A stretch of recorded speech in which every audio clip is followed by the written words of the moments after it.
Kita bahas ya latihan soal-soal hukum dasar kimia yang bagian A. Soal nomor 1-nya. Padatan tawas yang biasa digunakan dalam penjernihan air diketahui mengikat molekul air. Jadi rumus molekulnya adalah KAlSO4.10H2O atau dia mengikat 10 molekul air. Nah, jika dipanaskan di atas suhu 100 derajat Celcius, logikanya pasti airnya akan menguap ya. Karena titik didih air itu lebih rendah daripada titik didih KAlSO4-nya. Nah, maka masanya akan berkurang. Nah, ini masuk akal karena airnya menguapnya menjadi uap air. Nah, kesimpulan yang tepat mengenai hal itu adalah apakah tetap memenuhi hukum Lavoisier atau masanya harusnya tetap atau masa yang hilang adalah masa air yang menguap. Nah, mana yang benar? Nah, saya tuliskan dulu ya penjelasannya. Rumus molekul tawas itu adalah KAlSO4 dekahidrat. Dia mengikat 10 molekul air. Nah, kalau dilarutkan di dalam air nanti molekul airnya akan terpisah seperti ini. Nah, ini jadi larutan. Kalau dipanaskan hingga suhu di atas 100 derajat Celcius, nanti airnya akan berubah menjadi uap air. Nah, otomatis kalau misalnya kita punya X gram tawas, kemudian dilarutkan dalam air, ini maksudnya X gram ini udah berikut dengan airnya ya. Nah, nanti pasti masanya akan ada yang hilang karena menguap menjadi H2O. Jadi kalau kita anggap masa akhirnya itu adalah Y dan masa uap air yang hilangnya ada Z, maka di sini tetap berlaku hukum kekekalan massa. Jadi X itu akan tetap sama dengan Y ditambah Z. Tapi nilai Y itu pasti lebih kecil dari X dengan asumsi uap airnya terlepas ke udara. Jadi untuk soal ini pernyataan yang pertama, fakta tersebut tetap sesuai dengan hukum Lavoisier. Jadi pernyataan bahwa pernyataan ini tidak sesuai itu salah ya. Yang kedua, massa tawas yang telah dipanaskan harusnya tetap. Nah, ini enggak ya karena kan harus ada molekul air yang dilepaskan.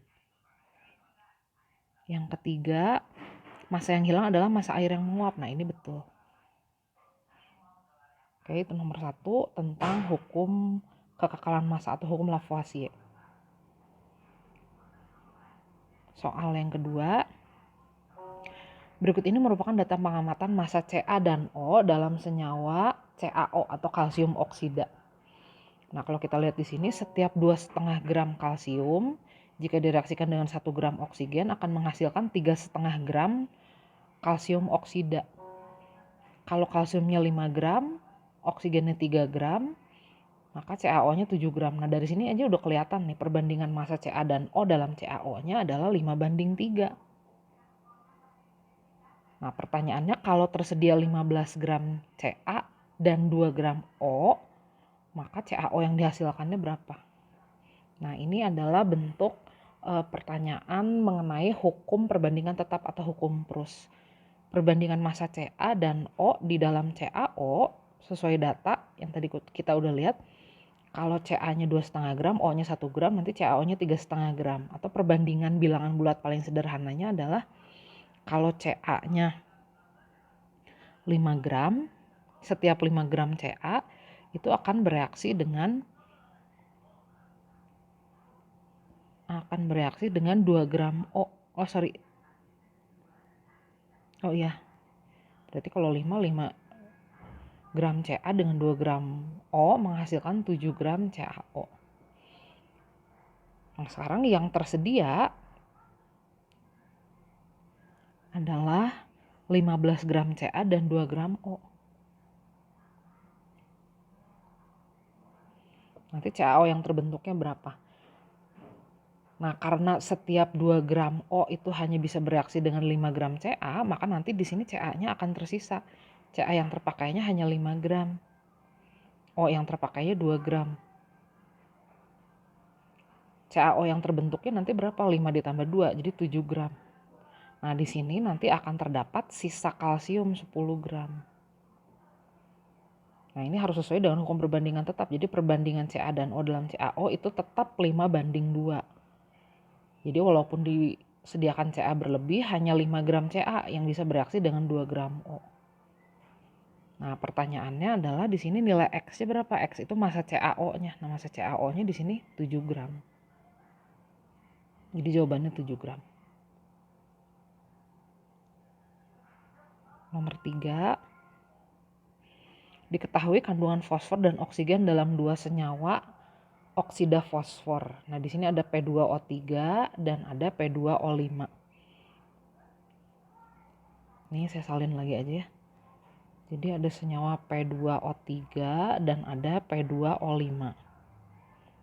Kandungan fosfor dan oksigennya masing-masing di senyawa yang pertama 60 dan 40%. Kalau di senyawa yang kedua dalam P2O5 kandungan fosfor dan oksigennya masing-masing kebalikannya 40 dan 60%. Nah, ini sih kelihatannya akan menanyakan mengenai hukum Dalton ya, soalnya di sini ada 2 senyawa yang berbeda dengan unsur penyusun yang sama, yaitu fosfor dan oksigen. Nah, ini kita ditanya perbandingan massa oksigen dalam kedua senyawa tersebut. Kalau kita ditanya perbandingan massa oksigen, berarti asumsinya adalah massa fosfornya dalam kedua senyawa ini adalah sudah sebanding atau sudah jadi 1:1. Nah, supaya perbandingan massa fosfornya jadi 1:1, ini kita kalikan 4 aja, ini kita kalikan 6 gitu ya. Jadi nanti hasilnya perbandingan massa fosfor di senyawa 1 dan di senyawa 2 akan menjadi 240 banding 240 atau 1:1. Nah, perlakuan yang sama kita lakukan juga pada persentase oksigen.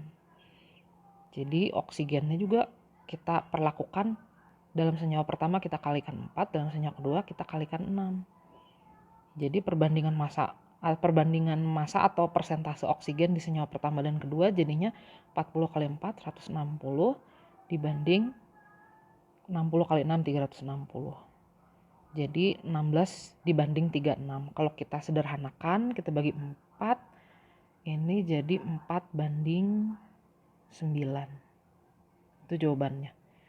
Jadi kalau fosfornya sudah sebanding, oksigennya 4:9. Nah, ini memenuhi hukum Dalton karena perbandingan massa oksigennya sekarang jadi bilangan bulat paling sederhana. Jadi jawabannya 4:9. D ya itu hurufnya. Oke, kita lanjut nomor 4. Nomor 4 soalnya. Nah, ini ada reaksi antara kalium iodida dengan timbal 2 nitrat. Kalium iodida dengan timbal 2 nitrat.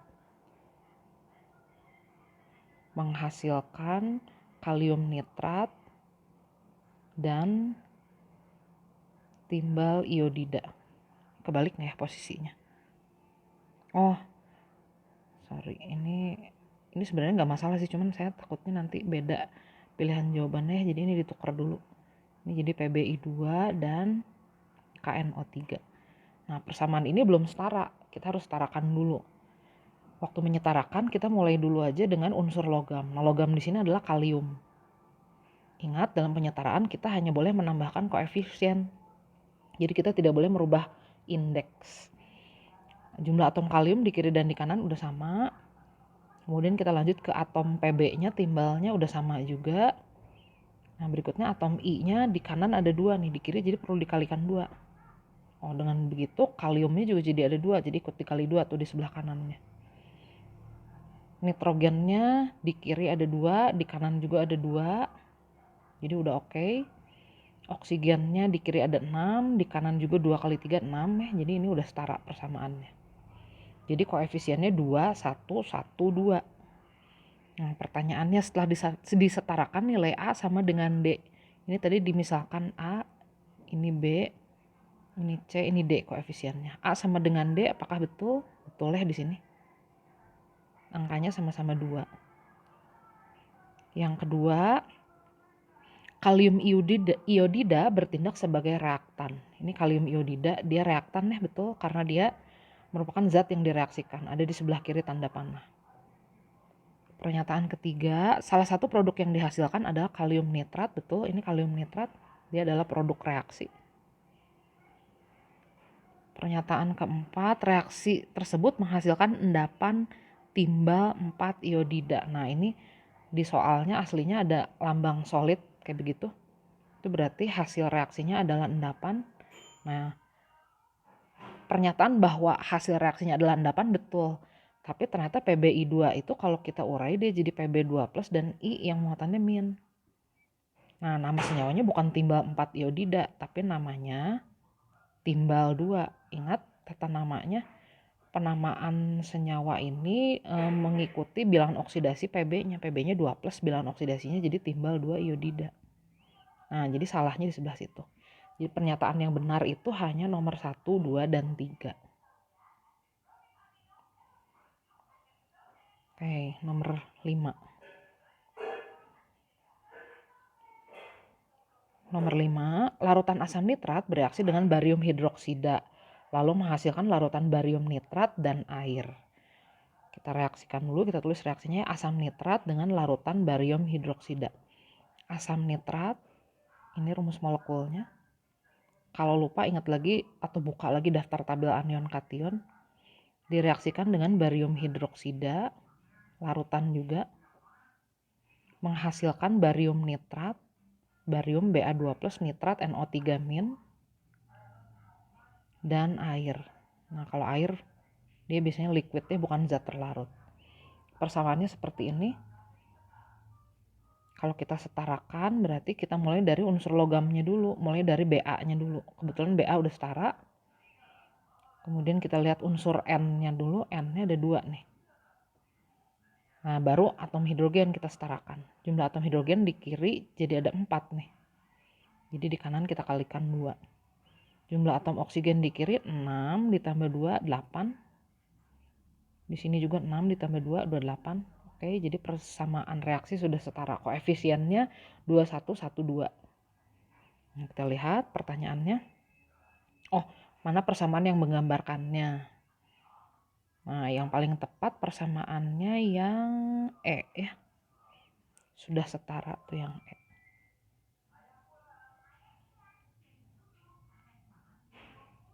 Oke, kita lanjut nomor 6. Nomor 6. Gas nitrogen monoksida dihasilkan di udara saat terjadi proses pembakaran pada suhu tinggi. Reaksi yang terjadinya itu ya. N2 ditambah O2 jadi NO. Saya tuliskan dulu ya.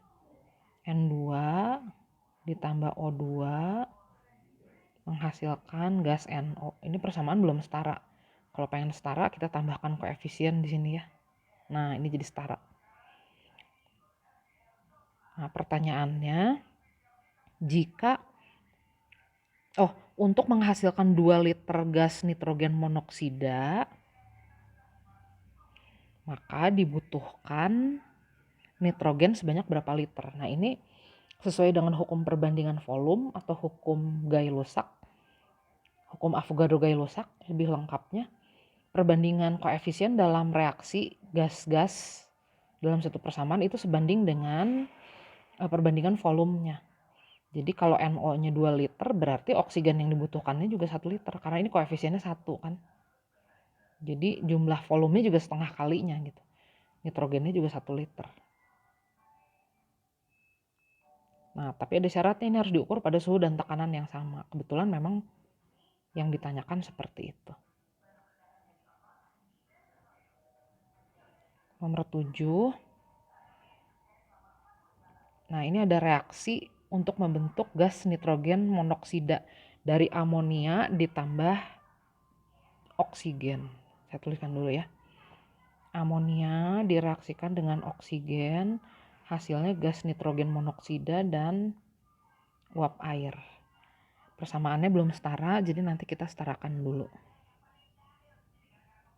Ingat, waktu menyetarakan kita hanya boleh menambahkan koefisien. Kita tidak boleh merubah indeks.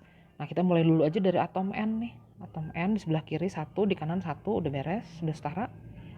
Kemudian atom H di kiri 3, di kanan 2. Nah ini biar jadi sama, udah aja yang 3 kita kaliin 2, yang 2 kita kaliin 3, bener nggak? Jadi sama tuh H-nya 6. Tapi N-nya jadi 2, nggak masalah, kita ganti aja lagi ini.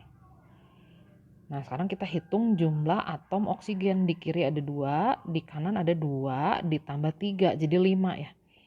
Jadi sebenarnya ini kalau kita kaliin 5/2, dia juga akan 5 jumlahnya di kiri. Nah cuman kan ada aturan perbandingan koefisien itu harus bilangan bulat paling sederhana. Jadi kita kalikan 2 lagi semua supaya tidak ada pecahan. 2 kita ganti jadi 4. 5/2 kita ganti jadi 5. Ini angka 2 kita ganti jadi 4. 3 kita ganti jadi 6. Sehingga persamaan sekarang sudah setara. Oke, pertanyaannya, untuk menghasilkan 2 liter nitrogen monoksida, ini kita ingin 2 liter, maka amonianya minimal harus berapa liter? Kita pakai perbandingan aja. Kan perbandingan koefisien itu akan sama dengan perbandingan volume.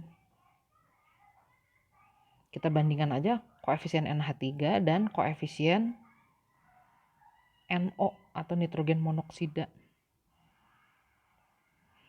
Nah, koefisien NH3 di sini 4, volume NH3-nya ditanya, koefisien NO-nya 4, volume NO-nya 2 liter. Nah, jadi kita dapat V-nya. V di sini kan maksudnya VNH3 ya. Jadi VNH3-nya kalau dihitung 2 liter. Oke, kita lanjut nomor 8.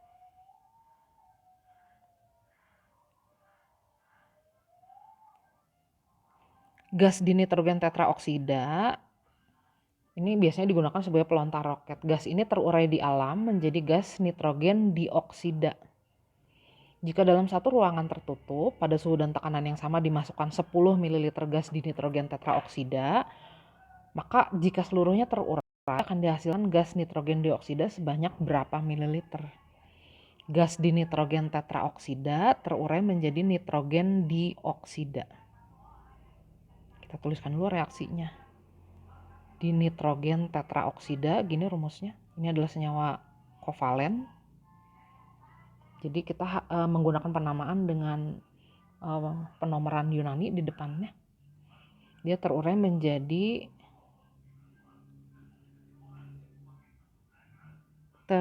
gas nitrogen dioksida.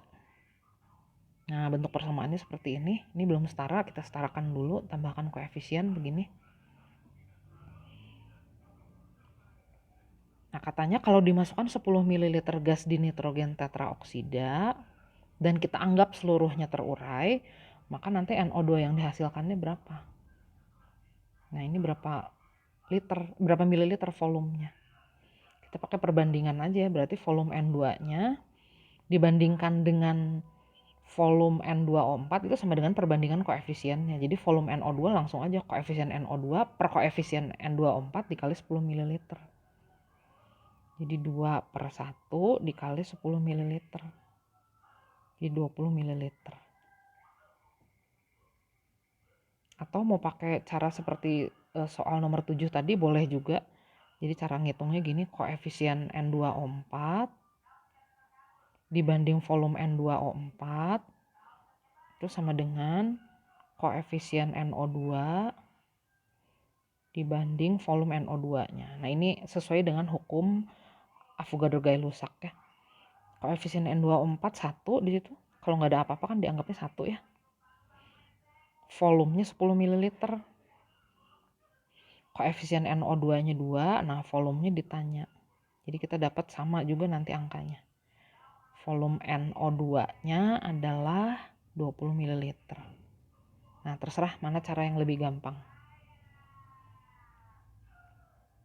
Nomor 9. Nomor 9, ada pembakaran sempurna 3 ml campuran gas C2H6 dan C2H4. Oksigen yang dihabiskan adalah 10 ml. Terus kita ditanya berapa kandungan gas C2H6 dalam campuran tersebut. Nah, campuran ini Walaupun terdiri dari 2 gas, kita harus reaksikan satu persatu. Jadi C2H6 kita bakar sempurna dulu, kemudian C2H4-nya juga kita bakar sempurna. Nah, pembakaran sempurna suatu gas yang mengandung hidrogen dan karbon itu selalu membutuhkan oksigen dan nanti akan menghasilkan gas karbon dioksida dan uap air. Ini disebutnya reaksi pembakaran sempurna. Seluruh fase zat yang ada di sini adalah gas. Jadi kita bisa langsung menggunakan hukum perbandingan volume atau hukum Avogadro-Gay-Lussac. Nah, ingat persamaannya harus kita setarakan dulu masing-masing. Nah, kita setarakan mulai dari C-nya dulu nih. Sorry, saya ganti warna biru ya biar kelihatan beda koefisiennya. Ini 2, kemudian H-nya di kiri ada 6, di kanan kita kalikan 3. O-nya di kiri 2, di kanan jadi ada 7 nih. Ini jadi sebenarnya 7/2 gitu ya, supaya angkanya sama. Nah, kan koefisien nggak boleh pecahan. Kemudian kita kalikan 2 semuanya. Jadi 2. Ini jadi 7. Ini jadi 4. Jadi 6. Selesai yang pertama. Persamaan reaksi yang kedua, kita setarakan dulu dari atom C-nya. Kemudian atom H-nya di kiri 4, di kanan kita kalikan 2. Nah, jumlah atom oksigen di kiri 2, di kanan 4 ditambah 2, 6 ya. Nah, gini. Tadi ada informasi bahwa campuran ini total volumenya adalah 3 ml. Jadi total volume C2H6 dan C2H4 3 ml. Oksigen yang dibutuhkan untuk proses pembakaran keduanya adalah 10 ml. Nah, di sini kita harus melakukan pemisalan. Kita ditanya persentase C2H6 ya. Jadi ini yang kita misalkan X mililiter. Kalau C2H6 X mililiter berarti volume C2H4 pasti 3 min X mililiter karena totalnya 3 mililiter. Nah, kalau C2H6 X mililiter berarti volume O2-nya di reaksi yang pertama adalah 7/2 dikali X mililiter. Sesuai hukum perbandingan volume. Kalau volume C2H4 di reaksi kedua 3 min X mililiter, maka volume O2-nya 3/1, koefisien O2 dibagi koefisien C2H4, dikali volumenya 3 min X. Ini saya ganti titik aja ya, biar nggak ketukar sama X. Gitu. Nah, perhatikan di sini, jadi kita akan dapat persamaan baru dalam X. Nih. Jumlah total volume oksigen yang digunakan dalam reaksi ini adalah 10 ml. Nah, dari sini kita bisa menghitung X-nya. Jadi 7/2 dikali X atau 3,5 X ditambah 3 dikali 3 min X itu sama dengan 10. Nah, kita bisa menghitung X-nya di sini. Ini jadi 3,5 X ditambah 9 dikurangi 3X sama dengan 10. 0,5 X ini sama dengan 1. Jadi X-nya adalah 2 ml. X itu tadi kita misalkan volume C2H6 dalam campuran. Nah, kalau gitu volume C2H4-nya berapa? Tadi kan campuran totalnya 3 ml. Berarti C2H4-nya 1 ml. Di soal kita ditanya berapa persentase C2H6, volume C2H6 dalam campuran. C2H6-nya 2 ml, total campurannya 3 ml. Kalau mau dihitung persentasenya berarti jadi gini caranya. Ya, jawabannya.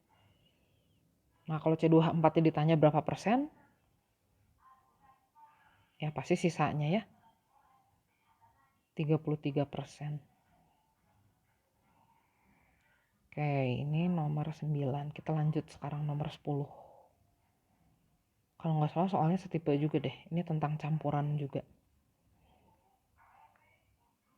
Oke, nomor 10 sekarang kita punya 3 ml campuran C4H6 dan C4H8. Dua-duanya seluruhnya dibakar sempurna dan diperlukan 85 ml udara. Nah, ternyata udara itu diketahui mengandung 20% oksigen. Ini maksudnya nanti kita hitung volume oksigennya 20% dari 85 ml ya. Terus kita ditanya komposisinya.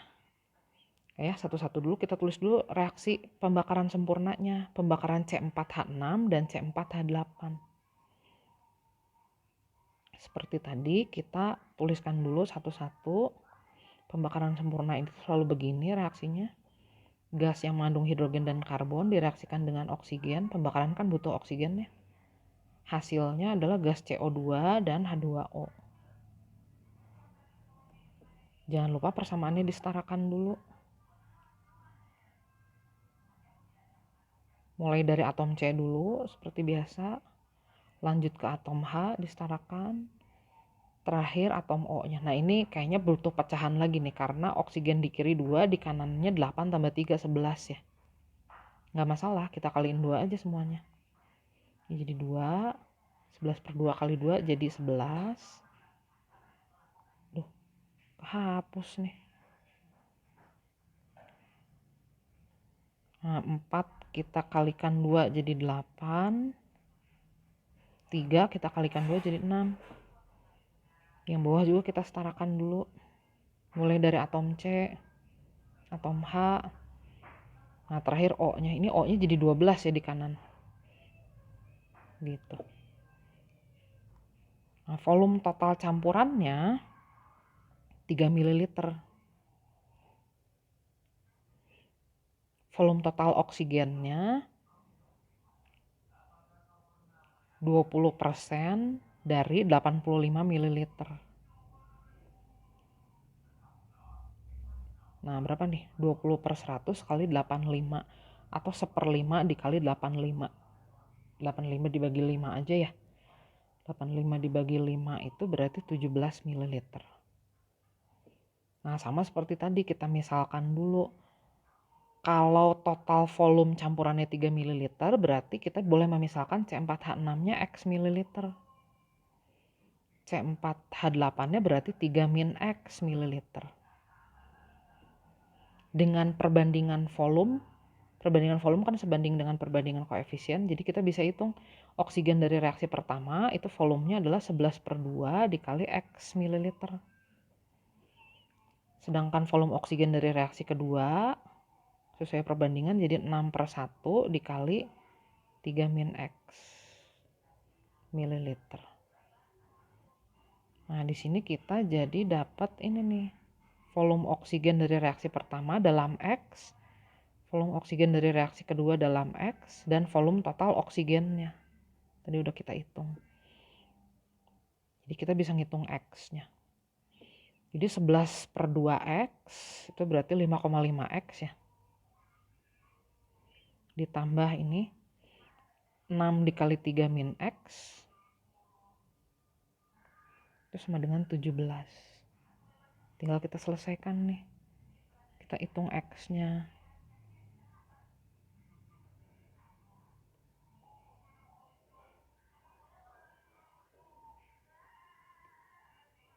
Nah, jadi X-nya dapat 2 ml juga ya. X itu tadi adalah volume C4H6. C4H6-nya itu 2 ml dari total campuran 3 ml. C4H8-nya berarti kan sisanya ya 1 ml dari totalnya 3 ml. Kalau masing-masing mau dihitung persentasenya, tinggal begini aja. Jadi persentasenya 67% dan 33%.